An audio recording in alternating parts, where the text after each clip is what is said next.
inicio al evento. Les damos la más cordial bienvenida a este webinar mesa de reflexión sobre el problema de la objeción de conciencia en la bioética, organizado por el Centro Interdisciplinario de Bioética de la UP, en el que vamos a tener participación de destacados profesores nuestros que se encuentran pues muy metidos en el área. Ya saben que ha sido un tema de mucha reflexión e interés en las últimas semanas y nos interesaba aportar elementos sólidos a nuestra comunidad. Entonces, para iniciar ese evento, voy a dar la palabra al doctor Obrador, quien va a dar una breve introducción y después procederemos a las ponencias de cada uno de los invitados. Muchas gracias, Stephanie. A nombre del Centro Interdisciplinario de Bioética y la Facultad de Ciencias de la Salud de la Universidad Panamericana, les damos la más cordial bienvenida a esta mesa de reflexión interdisciplinaria sobre un tema de mucha actualidad, como decía Stephanie, el problema de la objeción de conciencia en la bioética. Y pues esto es importante y actual por dos razones. Los médicos frecuentemente nos tenemos que enfrentar ante situaciones de conflicto entre lo que es la práctica médica y lo que pues debe hacer el médico o no debe hacer el médico. Y también otros profesionales de la salud, indudablemente también las enfermeras, psicólogos, etc. Y por otro lado, pues porque ha sido un tema de interés nacional en nuestro país, por los cambios que se han suscitado en las últimas semanas o meses.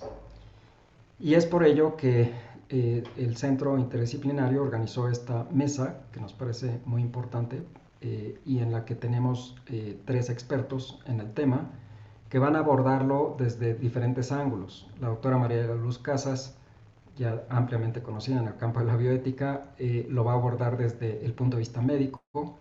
El maestro Marcelo Bartolini lo va a abordar desde el punto de vista jurídico y cerrará el doctor Evandro Agazzi, director del Centro Interdisciplinario de Bioética, con una reflexión sobre la libertad de conciencia y la objeción de conciencia. Creo que son 3 excelentes ponentes y tendremos al final un tiempo para preguntas. La sesión será moderada por la doctora Stephanie Deriv, subdirectora del Centro Interdisciplinario de Bioética y de la Facultad de Ciencias de la Salud. Nuevamente, muchas gracias por su participación y espero que sea de mucho interés esta mesa de reflexión. Gracias. Muchas gracias, doctor Obrador. Sobre la dinámica de la sesión, los invitamos a que pongan sus preguntas en el chat. Se tendrá al final de la presentación de cada uno de los ponentes un tiempo para resolver las preguntas que surjan. Para empezar, entonces, con la ponencia de la doctora María de la Luz Casas, quisiera dar una muy breve semblanza. Por cuestión de tiempo, todas las semblanzas serán breves, aunque esa gente ya ha producido muchísimo en el campo de la bioética.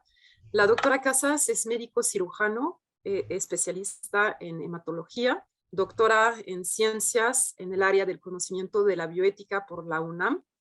Él pertenece al Sistema Nacional de Investigadores, es miembro fundador del Seminario Interinstitucional de Bioética, expresidente de la Academia Nacional Mexicana de Bioética, exconsejera de la Comisión Nacional de Bioética, profesora investigadora y coordinadora de investigación del Centro Interdisciplinario de Bioética de la Universidad Panamericana.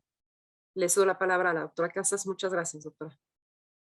Muchas gracias a ustedes. Voy a compartir pantalla y este tema tiene muchísimos años.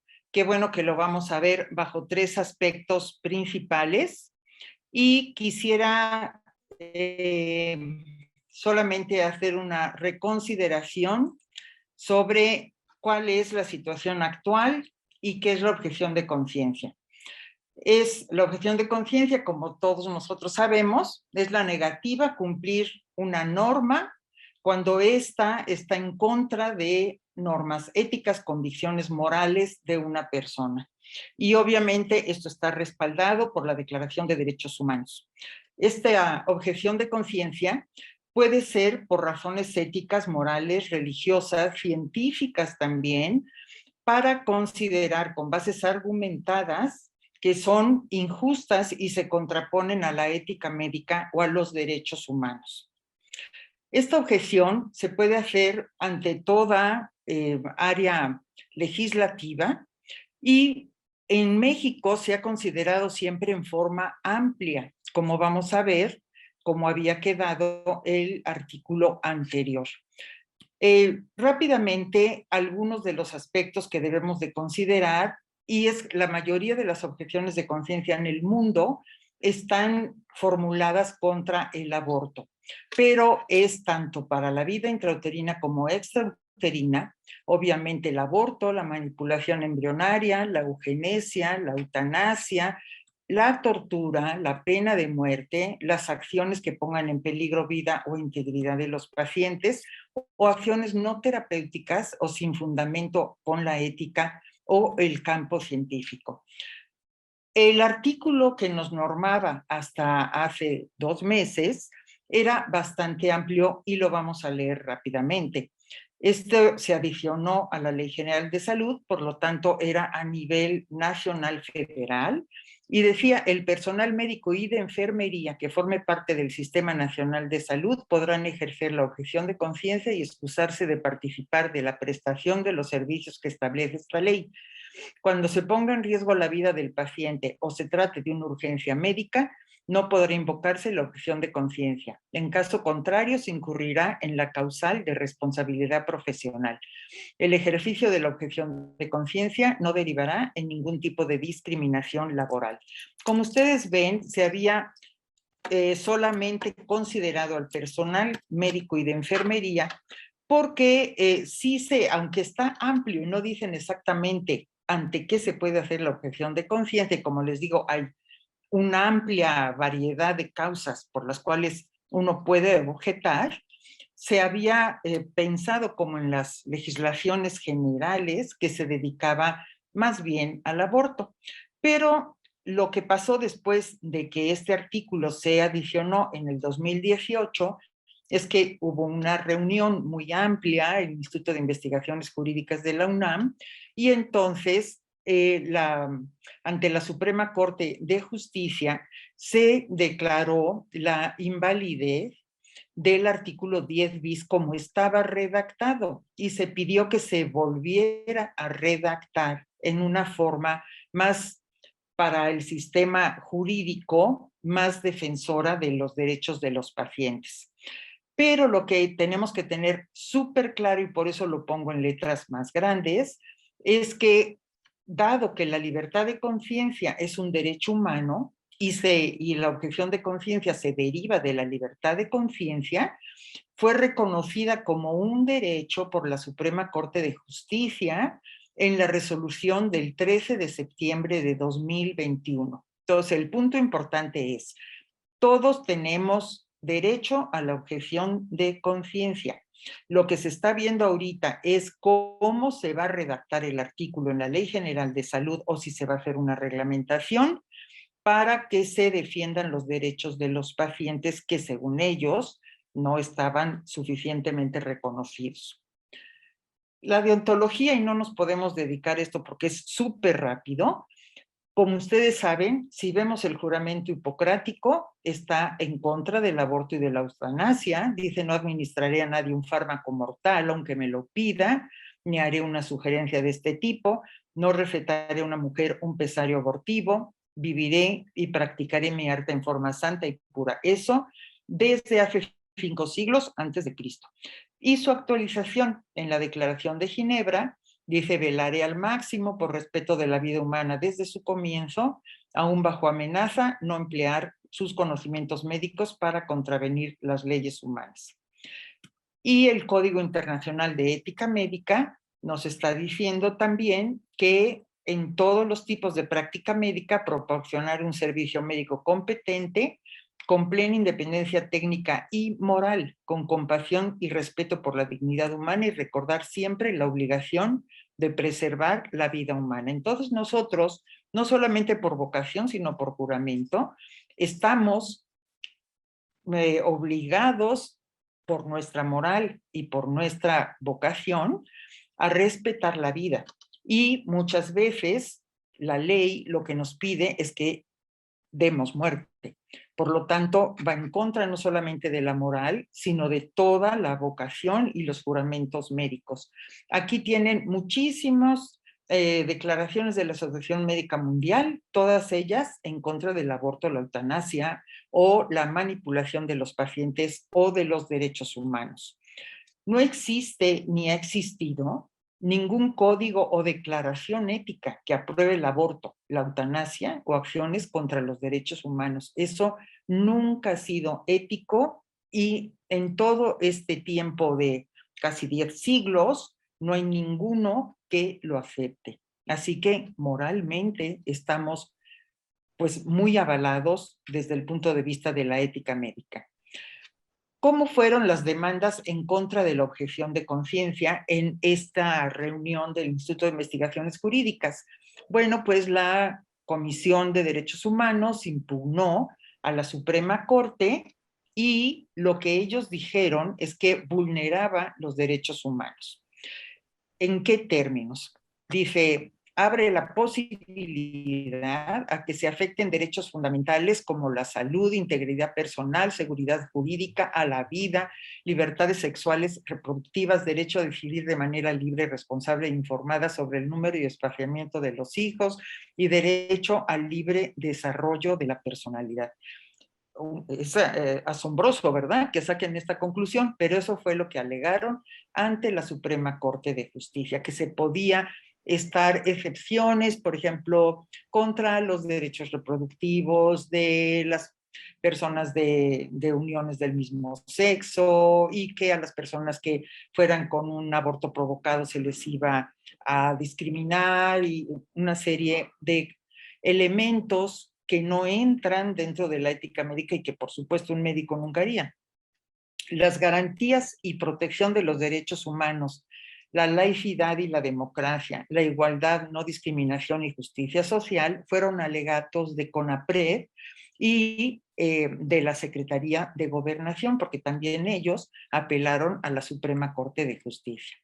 Los puntos demandados es que había una posible discriminación por los derechos sexuales y reproductivos, por no contar con médicos objetores, por no remitir oportunamente al médico no objetor y que no se atendieran las urgencias. Por supuesto, esto nos llevaría más tiempo explicar, pero ningún médico dejaría de atender una urgencia, por supuesto, y tampoco los médicos discriminamos. ¿Cuál es la causa oculta de todo esto? El 85% de los médicos en la Ciudad de México, cuando se abrió el aborto a voluntad de las mujeres, se declararon objetores.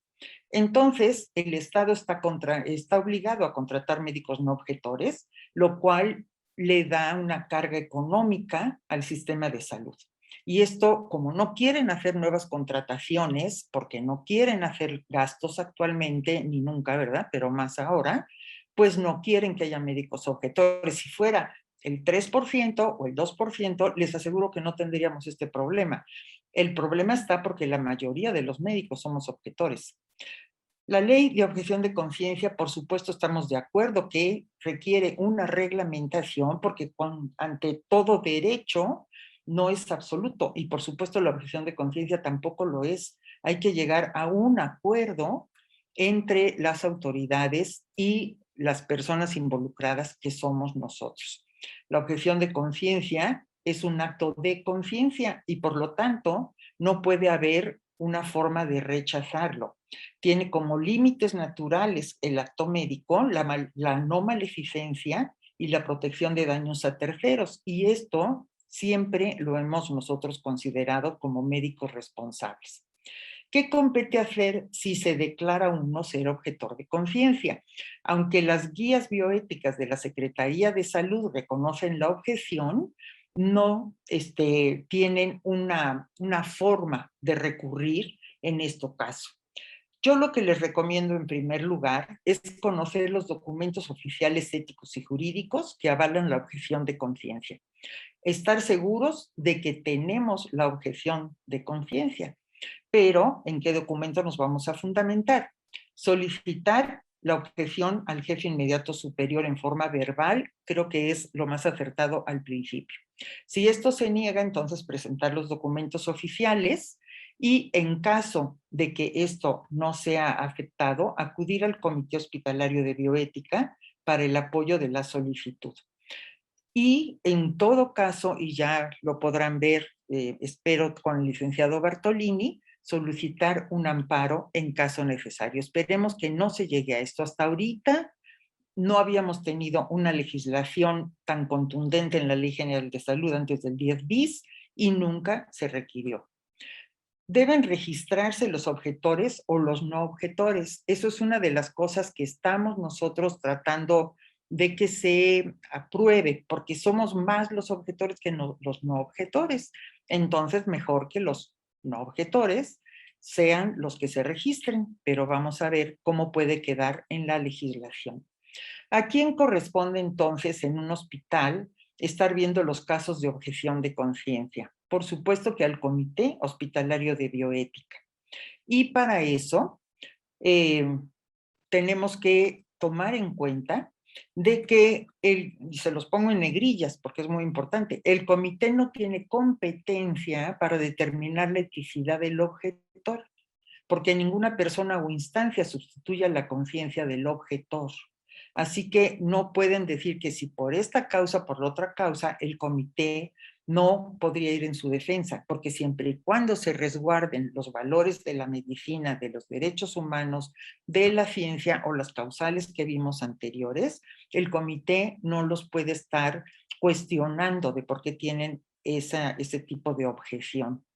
Lo que tiene que hacer un comité es asegurar la honestidad y velar que el objetor vea respetada su libertad de conciencia y asesorar a las partes. Con respecto a los aspectos éticos, hay que demostrar la coherencia del objetor y esto se hace a través muchas veces de testimonios. Es conveniente, pues, previamente haber dado la condición al jefe superior, aunque estamos, les digo, viendo si van a ser los que hagan un formato especial, los no objetores. El comité tiene que confirmar entonces que haya una solidez de motivación, que vaya esa objeción contra la deontología, contra el acto médico, la lex artis, contra los derechos humanos, contra algún lineamiento religioso que profese sinceramente la persona, que vaya en contra del orden público, la moralidad de la comunidad y que además busque el bien y no haya daños a terceros. La objeción de conciencia, por supuesto, puede tener problemas en la práctica médica, porque no tenemos una competencia específica para llevar los casos como suceden en otros países, como tiene España, Argentina o Chile. Aquí nada más está en los códigos de ética y cuando se ponga en la Ley General de Salud, pero hasta ahorita no se han dado las instancias a donde recurrir. En España, que tiene gran cantidades también de objetores de conciencia, dice entre 1985 y 2000 se han recibido casi 1 millón de solicitudes de objetores. En Chile se cuenta con una red de objeción de conciencia, en Paraguay también está para la objeción de servicio militar y en Ecuador también la objeción y la no violencia. Así que, pues, desgraciadamente, sí puede haber represalias para los objetores hasta ahorita, aunque diga la legislación que así no va a suceder, porque pueden los jefes obstaculizar el desarrollo profesional del objetor. Por eso se necesitan instancias al cual se pueda recurrir. Se puede negar la contratación o puestos directivos o ascensos o limitar la difusión de objeción de conciencia en la comunidad profesional.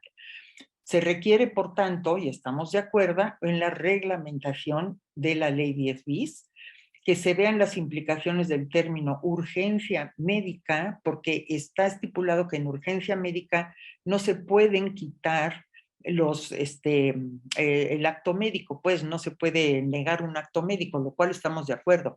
Lo que pasa es que en la ley de aborto del Distrito Federal se considera urgencia médica la solicitud de aborto a voluntad. Total, habrá que ver realmente esa terminología. La obligatoriedad de la autoridad para proveer médicos no objetores que corresponde a la autoridad, no al médico buscar un médico no objetor. El que tiene La carga, podríamos decir, de cumplimiento es la instancia donde reside la ley, en este caso, la Secretaría de Salud. Que haya instancias de atención para el objetor y bases de contraprestación para que el tiempo que ese objetor no realice esas funciones haga otras equiparables a su calidad de médico en ese momento. Así que, pues en conclusión, el derecho de objeción de conciencia está reconocido por la Suprema Corte de Justicia Mexicana, es un derecho.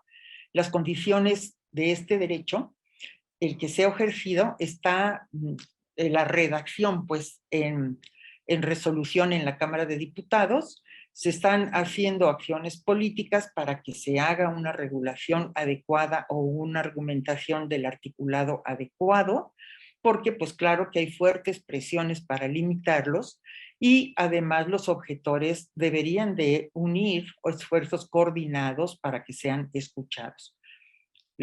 Este reconocimiento entonces está en base de que es una vocación médica la que nosotros tenemos por la vida y la salud. Se ha tenido un juramento en favor de la vida y dignidad de los pacientes y, como les vuelvo a decir, no hay ningún código ético que acepte el aborto, la eutanasia o la violación de los derechos humanos. La observancia de la conciencia recta y bien formada es un derecho humano y no hay nada superior a ella. Tenemos que obedecerla y por lo tanto no hay ninguna ley que pueda ser más fuerte que nuestra propia conciencia bien formada. El personal de salud tiene derechos humanos, conciliar intereses es parte de la democracia y la objeción de conciencia conserva los verdaderos fines de la medicina. Estamos dispuestos con muchísimo gusto, si hay algunas preguntas, a que las podamos contestar al terminar esta plática. Gracias. Muchas gracias, doctora Casas, por esta interesante plática. Y efectivamente guardamos las preguntas para el final del evento. Por favor, pónganlas en el chat. Ahora voy a presentar al maestro Marcelo Bartolini Esparza.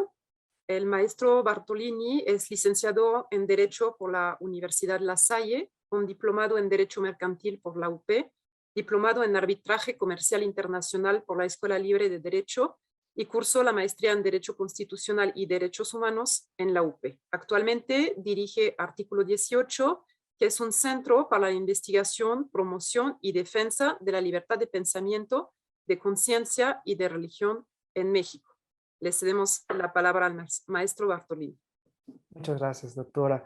Pues bueno, solamente quisiera complementar un poco esto que nos ponía sobre la mesa anteriormente la doctora María de Luz Casas, para hacer algunos comentarios adicionales y que ustedes sepan dónde estamos parados y qué va a seguir, así como los recursos que ustedes pueden interponer en algún momento cuando consideren que están violentando su derecho a la objeción de conciencia.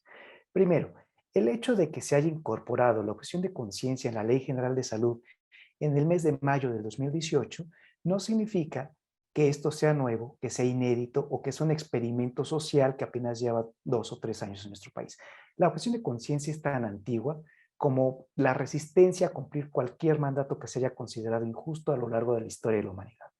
De suerte que, de la misma manera que se podía presentar la objeción de conciencia antes del 2018, que es cuando se incorporó este artículo 10 bis que nos platicaban, se puede seguir ejerciendo la objeción de conciencia con posterioridad a que lo haya declarado inválido la Suprema Corte de Justicia de la Nación. Obviamente, tendremos que estar atentos al resultado que salga del Congreso de la Unión, ya sea de la Cámara de Diputados o de la Cámara de Senadores, en el momento en el que redacte nuevamente esta regulación para la objeción de conciencia.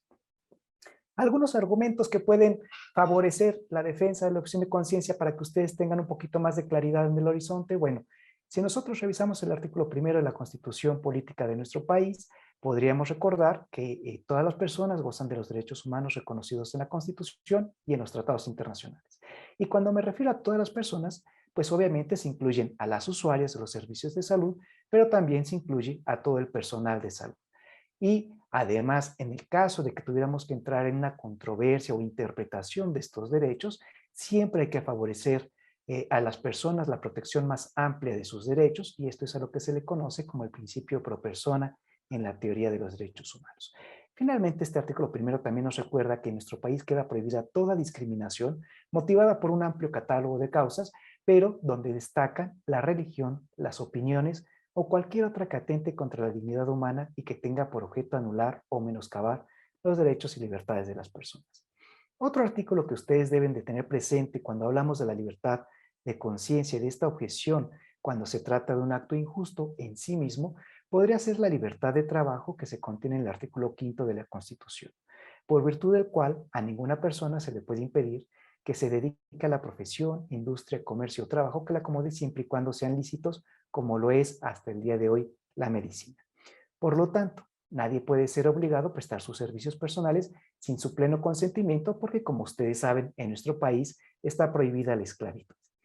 Y tratándose de servicios públicos, hay que tener nada más la claridad de que estos son obligatorios en los términos que establezcan las leyes respectivas. En el caso de la objeción de conciencia, pues todavía hasta hace un par de meses estaba dentro de estas leyes respectivas, como en el caso de la Ley General de Salud, y posiblemente podríamos estar contando con una redacción a partir de los próximos meses para regular nuevamente la objeción de conciencia. Entonces, si no estuviera en la objeción de conciencia de la Ley General de Salud, ¿se nos cae el mundo? No, para nada. Se encuentra regulada también en 17 estados actualmente, entre ellos la Ciudad de México, a partir de la reforma de la interrupción legal del embarazo del 2007, y estos lo pueden encontrar ustedes tanto en el Código Penal como en la Ley Estatal de Salud para el Distrito Federal.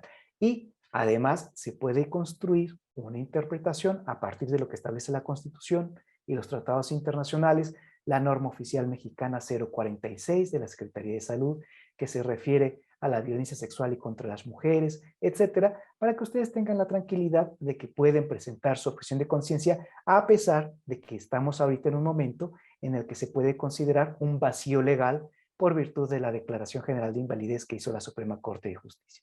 Ahora, ¿qué hacer en el caso concreto cuando ustedes quieren presentar una objeción de conciencia? Bueno, ya la doctora María Luz Casas había mencionado algunas de estas ideas, pero creo que es conveniente que ustedes lo manifiesten al superior jerárquico de manera previa y por escrito. De esta manera no hay engaños, no hay errores, no hay sorpresas. Y el titular del centro de salud en donde ustedes prestan sus servicios tendrá la obligación de contratar personal que sea no objetor de conciencia. Si el titular del centro de salud no sabe quién es objetor y quién es no objetor, posiblemente podría haber confusiones cuando se presente la ocasión y los podrían poner en una situación más incómoda porque se trata de una guardia, porque se trata de un día en donde no hay más personal, etc. Entonces, para que no los quieran agarrar a ustedes en curva, les recomiendo manifiéstenlo previamente y por escrito a su superior jerárquico. Si ustedes tienen una duda en respecto al contenido que debe de contener esa carta o ese escrito, con mucho gusto les podemos hacer llegar por conducto de los organizadores de este evento una carta formato, una carta machote, como le dicen normalmente, para que ustedes llenen solamente sus datos personales en los espacios en blanco y especifiquen aquel acto que les ocasiona un conflicto de conciencia y que les están solicitando realizar. Por otra parte, si llega un paciente y les pide que realicen un acto médico que les ocasione un conflicto de conciencia, la sugerencia es que se excusen con el paciente y den aviso de inmediato a su superior jerárquico para que este último pueda reasignar a la paciente con otro personal, con otra persona que sea no objetora de conciencia. Ojo, estamos viviendo en una situación de transición, de transformación profunda en nuestro país, en donde hay que tomar en cuenta la plaza, el estado en donde ustedes prestan sus servicios. ¿Por qué? Porque en nuestro país hay 32 entidades, incluyendo la Ciudad de México, y cada una tiene su propio código penal o su propia ley estatal de salud. Y hay hasta el momento algunos estados que han despenalizado parcialmente el aborto hasta la semana 12 de gestación. A lo mejor ahí podría ser lícito prestar el servicio de un aborto voluntario hasta la semana 12, pero podría no ser lícito en el estado que se encuentra a un lado porque todavía sigue siendo un delito aún entre ese plazo corto o cercano al momento de la concepción. Entonces, solamente para que ustedes tengan conocimiento, en nuestro país han despenalizado el aborto hasta la semana 12, la capital, que es la Ciudad de México, en el año 2007, después lo encontramos en el estado de Oaxaca, en el último año, en el año corriente, lo despenalizaron también Hidalgo, Veracruz, y últimamente lo encontramos en el caso de Baja California, que también lo despenalizó hace unos días. Entonces, si ustedes están en esos estados ejerciendo la profesión de la medicina o la enfermería, posiblemente, entonces tienen que estar más atentos porque ahí ya se puede practicar el aborto desde la semana 12. Si ustedes están en cualquiera de los otros estados, posiblemente tengan todavía una situación en donde se regula como un delito y se admitan solamente 3 excusas por lo general, que son cuando se pone en riesgo la vida de la paciente, cuando se trata de un aborto culposo o imprudencial, o cuando estamos en el supuesto de una violación. En todos los demás casos se va a considerar como un delito. Entonces, aquí es importante que ustedes tengan claridad en el estado en donde se ubican, si esto se considera un delito y si esto es a partir de la concepción o después de la semana 12. Si a ustedes llega un paciente que les solicita un acto médico y en el centro de salud en donde ustedes colaboran no hay el personal suficiente o la infraestructura necesaria para prestar este servicio cuando sea lícito en su estado, entonces es su obligación referir al paciente a otra clínica, la más cercana, para que le puedan prestar estos servicios. En el caso de la urgencia médica, hay que estabilizar al paciente antes de referir. ¿Y qué entendemos nosotros por una urgencia médica? La urgencia médica no es cualquier cosa que ustedes les pidan con el carácter de urgente o de emergencia. No, hay que atender a lo que establece el reglamento de la Ley General de Salud. El artículo 72 del reglamento de la Ley General de Salud dispone que se entiende por urgencia todo problema médico quirúrgico agudo que ponga en peligro la vida, un órgano o una función y que requiera atención inmediata. De suerte que un embarazo por sí solo, pues no se puede considerar o una enfermedad y tampoco se puede considerar una urgencia porque tarda 40 semanas en poder llegar al momento del parto y después el puerperio y en consecuencia tendríamos que tener presente que solamente se considere urgencia médica en términos del reglamento de la Ley General de Salud cuando se trata de un problema médico quirúrgico agudo que pone en peligro la vida, un órgano o una función. Esto se los comento para evitar que los vayan a marear o agarrar en curva, como dicen normalmente, diciéndoles que cualquier embarazo es una urgencia o que cualquier aborto es una urgencia. Y esto no es así. De manera que si hay una urgencia, pues ustedes tengan la capacidad de discernir si se trata efectivamente de una urgencia, atender a lo que establece el triaje hospitalario y sus objetivos para poderla clasificar y trasladar al paciente solamente después de que se haya estabilizado para no comprometer su vida, un órgano o una función vital. Se les recomienda de manera de buena fe que se acerquen con su superior jerárquico para ofrecer la prestación de un servicio alterno. ¿Esto qué quiere decir? Que si nosotros queremos evitar la inconformidad o la grilla que puede surgir entre los compañeros en el equipo de trabajo, porque estiman que se hace una desproporción en la carga de trabajo, pues ustedes podrían ofrecer de buena fe un servicio alterno que sea conforme a su experiencia y sus conocimientos para que se pueda equilibrar nuevamente la carga de trabajo y no se trate de un castigo, una sanción o un trato humillante como para escarmentar a los demás y digan, esto es lo que les va a suceder a las personas que presenten su objeción de conciencia. También se recomienda que platiquen esta inquietud con el área de recursos humanos y con el sindicato del centro de salud en donde prestan sus servicios. Y ustedes me dirán, bueno, ¿y qué tiene que ver esto de la objeción de conciencia o la libertad de conciencia con el sindicato? Pues es muy sencillo. Si ustedes forman parte de la nómina de un centro de salud, de un hospital, pues entonces se pueden considerar trabajadores. Y los sindicatos se crearon precisamente para defender los intereses y los derechos de sus trabajadores. De suerte que a lo mejor el sindicato podría tener una relación más simétrica en relación con la autoridad para procurar una mejor negociación y la defensa de sus intereses y sus derechos. Por la misma razón se recomienda que platiquen esta inquietud con sus gremios, entiéndase por ejemplo el de las enfermeras, pediatras, neonatólogos, ginecobstetras, anestesiólogos, para que puedan lograr una coalición, una representación en grupo que facilite la gestión de estos intereses y derechos y no los vean a ustedes en lo individual y los quieran presionar o poner contra las cuerdas porque los ven en solitario. Obviamente el esfuerzo que está haciendo actualmente la Universidad Panamericana creo que es bastante importante y es de destacar. ¿Por qué? Porque las escuelas de procedencia también es importante que giren este tipo de pronunciamientos, que tomen postura, que protejan a sus egresados y a sus residentes, porque muchas de las veces son los residentes los más vulnerables a este tipo de presiones, porque les retienen, les condicionan algún sello, algún trámite para poderles liberar su especialidad. Otra recomendación que yo les podría hacer es que participen a través de sus gremios, a través de sus escuelas de procedencia, de manera activa en los procesos de reforma que va a haber en estos días en el Congreso de la Unión, tanto en la Cámara de Diputados como en la Cámara de Senadores, y después en un fenómeno en cascada en los 32 congresos locales. ¿Por qué?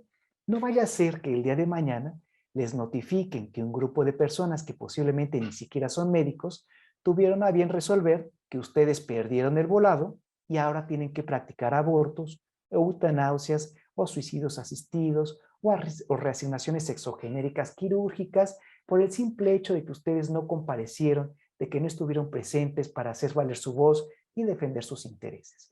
Ahora, ya en el caso de que después de intentar este tipo de situaciones a ustedes los sigan presionando de una manera injustificada, podríamos encontrar dos escenarios que serían los más comunes.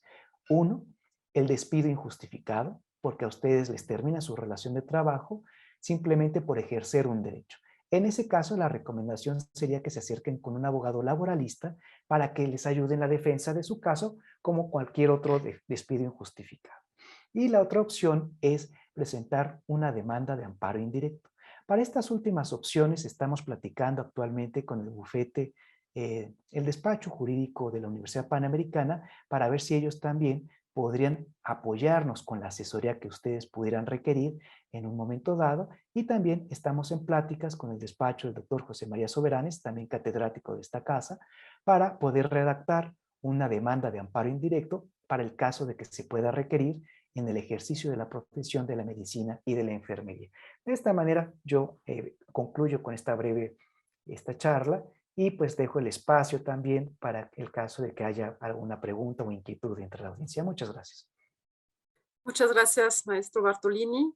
Pues ilustra muy bien la postura legal con respecto a la objeción de conciencia y cómo podemos respaldarnos, ¿no? en la ley. Para concluir, vamos a tener la participación del doctor Evandro Agazzi. Él es director del Centro Interdisciplinario de Bioética de la Universidad Panamericana, doctor en Filosofía por la Universidad Católica de Milán, cuenta con un posgrado en Filosofía de la Ciencia en Oxford, es profesor emérito de las universidades de Friburgo y Génova, es presidente honorario de la Academia Internacional de Philosophie des Sciences y del Instituto Internacional de Filosofía de París. Pertenece al Sistema Nacional de Investigadores nivel 3 y es miembro de la Academia Mexicana de las Ciencias. Cuenta con 12 doctorados honoris causa en diferentes universidades del mundo. Ha publicado como autor y como editor más de 90 libros. Posee publicados más de 1000 artículos y papers, incluyendo contribuciones a libros, antologías, enciclopedias y revistas. Es el director de la revista internacional Bioethics Update del Centro Interdisciplinario de Bioética. Le cedo la palabra al doctor Agazzi, que nos va a presentar una visión más filosófica del tema. Gracias, doctor Agazzi. Muchas gracias.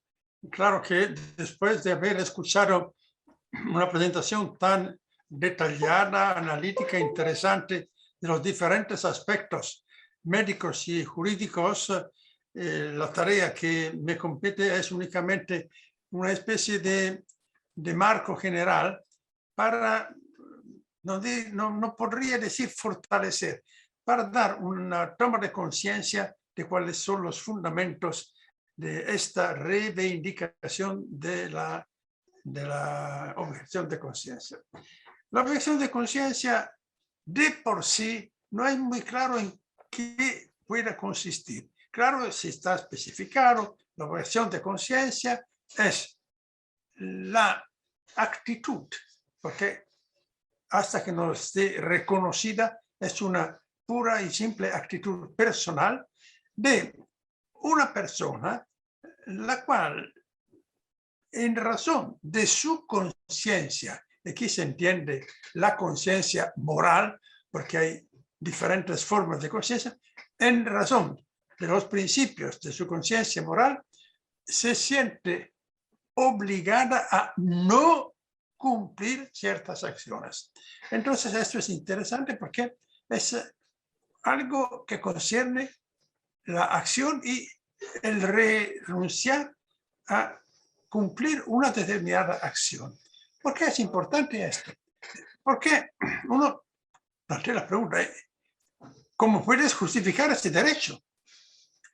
Aquí la cosa es suficientemente delicada, porque atrás de todo esto hay algo más profundo, que es la libertad de conciencia. Y aquí hay que detallar un poco, porque ¿qué significa la libertad de conciencia?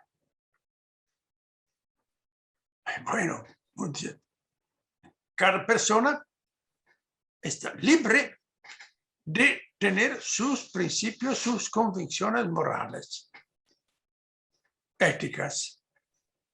Claro. De la misma manera en la cual cada persona tiene el derecho de tener sus ideas en diferentes campos, políticos, científicos, etcétera, etcétera. Entonces, la libertad de conciencia es, en primer lugar, una libertad de pensar, de escoger. Esto es el gran punto. La libertad de conciencia es la libertad de escoger un determinado tipo de acción.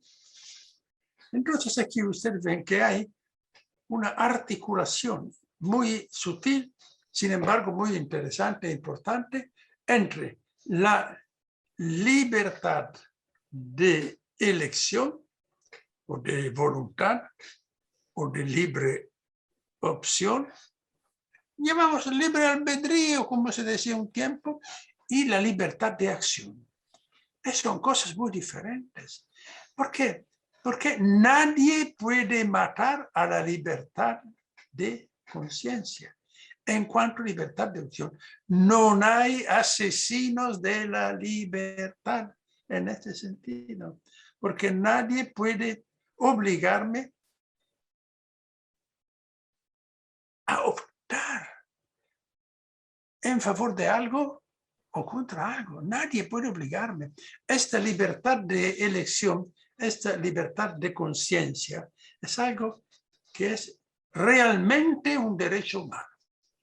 Cuando vamos a ver, ¿por qué dice que es un derecho humano? No, cada ser humano, a diferencia de las piedras, de las plantas, de los animales inferiores, tiene este plus, es su voluntad. Y la voluntad, si no es libre, no es voluntad, pura y simplemente. Si la voluntad de escoger, de optar, no es una libre voluntad, no es voluntad.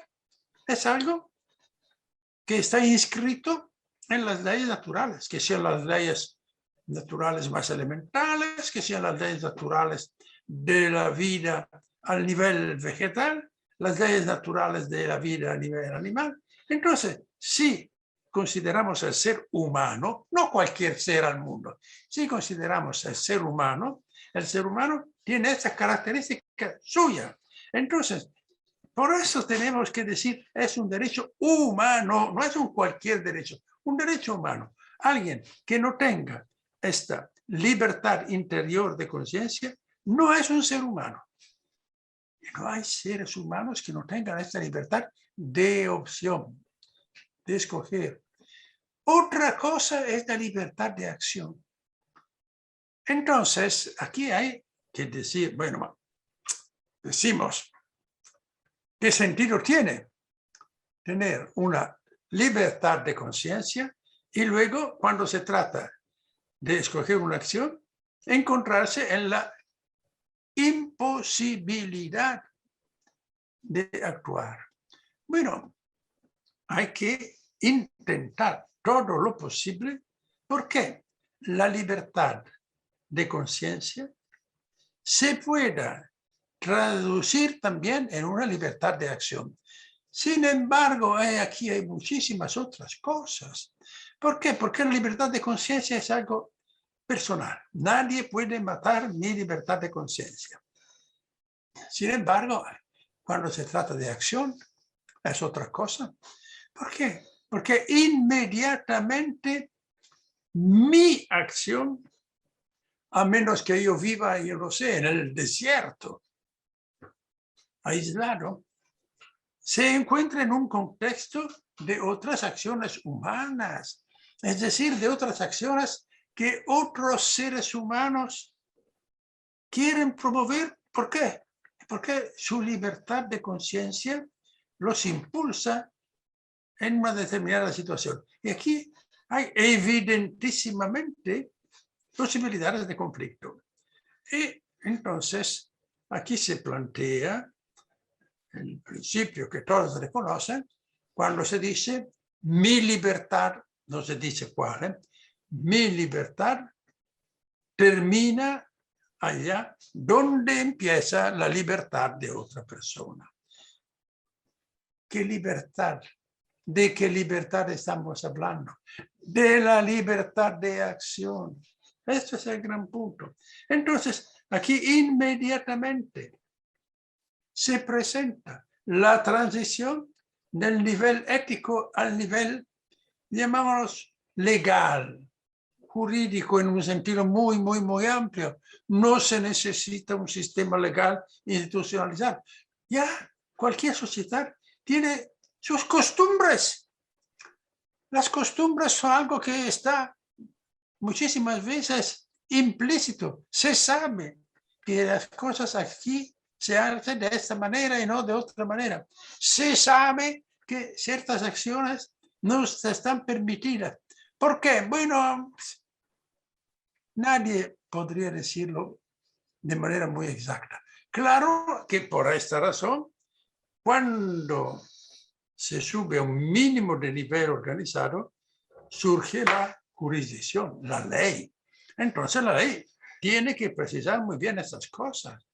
¿Por qué? Porque cualquier libertad tiene que estar reglamentada, ser limitada. Cuando se trate de una libertad de acción, esto es el gran punto. La libertad de acción intrínsecamente tiene que ser reglamentada. ¿Y reglamentada qué significa? Significa que hay dos extremos. Lo que es obligatorio, lo que es prohibido. Y de por medio tiene que estar un amplio espacio de algo que está permitido. Es indispensable que no todo que está prohibido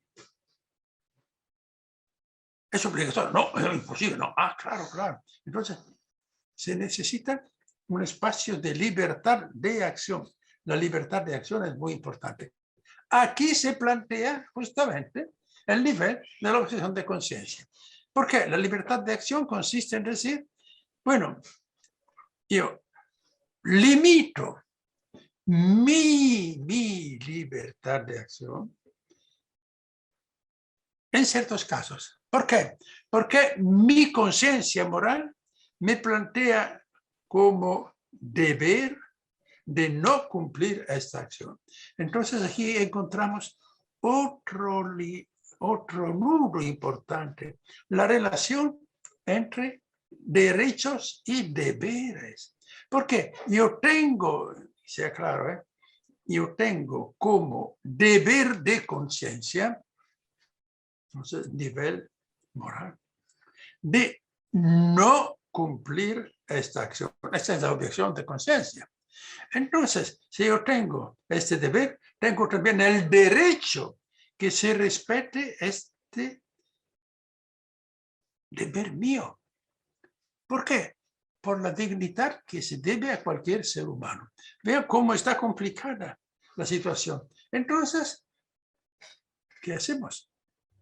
Es el gran problema de encontrar una solución entre diferentes derechos, entre diferentes deberes, entre diferentes valores, entre diferentes principios, entre diferentes doctrinas éticas. Esto es el gran problema de cualquier sociedad compleja, es decir, dentro de la cual hay una variedad de posturas, de convicciones, que en toda sinceridad, honestidad, uno comparte y el otro no comparte. Ella está en una postura opuesta. Bueno, aquí ¿cómo se puede salir? Bueno, hoy he escuchado diferentes soluciones interesantes. Bueno, yo creo que se podría imaginar algo de este tipo. Tomamos el ejemplo del aborto que aquí ha sido mencionado. Bueno, desde el momento en que legalmente el aborto ha sido más o menos legalizado, entonces es algo que representa una especie de derecho en el sentido jurídico para los que quieren practicarlo. Entonces, tenemos que disponer de algunos médicos que no tengan una objeción de conciencia hacia el aborto, respetando al mismo tiempo los que la tienen. ¿Cómo podría realizarse esto? Bueno, yo no puedo entrar en los detalles porque no conozco. Me imagino que se podría pensar un tipo de contratación dentro de la cual no aparece la objeción de conciencia. Y otro tipo de contratación dentro de la cual aparece la objeción de conciencia. Entonces, cuando se presenta un determinado caso, si dentro de la estructura suficientemente amplia, hay el que puede hacerlo sin dificultad de conciencia, entonces es a él que se endereza la persona y los otros no están obligados. Claro que hay todos los problemas que acabo de escuchar. Bueno, esto permite presionar al director de la unidad, etcétera, etcétera. Bueno, esos son todos problemas concretos que no caben dentro del discurso filosófico que estoy intentando. Y además, como el tiempo se acaba, yo prefiero en este momento cortar mi charla, porque posiblemente esto podrá ser un tema de discusión. Muchas gracias. Muchas gracias, doctora Gatti, por esta interesante participación y esos conceptos que quedaron muy claros. Ahora, pues quisiera dar espacio a la sesión de preguntas. Ya contamos con unas preguntas por medio del chat que ahora les voy a compartir. La primera es de la doctora Margarita Virgen, presidente del Comité de Bioética del Hospital Español, que pregunta de qué manera la objeción de conciencia podría entrar en el punto del ensañamiento terapéutico, y nos da el contexto de unos casos, ¿no? El contexto consiste en casos de pacientes en terapia intensiva con falla multiorgánica, con apoyo completo de varios órganos, pero en el que el familiar insiste en continuar con todo el esfuerzo terapéutico, a pesar de que se le ha explicado de las pocas probabilidades de pronóstico de vida y de función. Y a pesar de haber hablado con él, ofrecido apoyo psicológico, etcétera, insiste en continuar con todo y con amenaza ante jurídico de reclamar abandono de paciente, aún interviniendo el Comité de Bioética del hospital. ¿De qué manera se puede apoyar en este punto? Gracias. No sé quién quisiera participar. Doctora Casas, adelante. Sí, cómo no, este caso se ha presentado con frecuencia en los comités precisamente hospitalarios de bioética. Yo creo que ahí hay una problemática importante. En primer lugar, porque la tutoría está ahora en los adultos responsables de ese paciente que tiene un problema de autonomía, por lo tanto, recae en los familiares. Pero la misma ley que está avalando a los pacientes terminales o a la medicina paliativa está en contra del ensañamiento terapéutico. Y este término obviamente tiene que verse caso por caso, como es obvio, ¿verdad? Pero uno de los problemas prácticos que yo veo allí es el problema de estar en una institución privada. Yo creo que lo más conducente en ese caso, si los familiares están reticentes a aceptar las razones médicas de continuar el manejo de este paciente y que a pesar de todo esto, las personas encargadas del paciente continúan solicitando acciones completamente fútiles o desproporcionadas, creo que habría que hablar con el director del establecimiento para que se pusiera a los familiares en una especie de ultimátum, ¿verdad?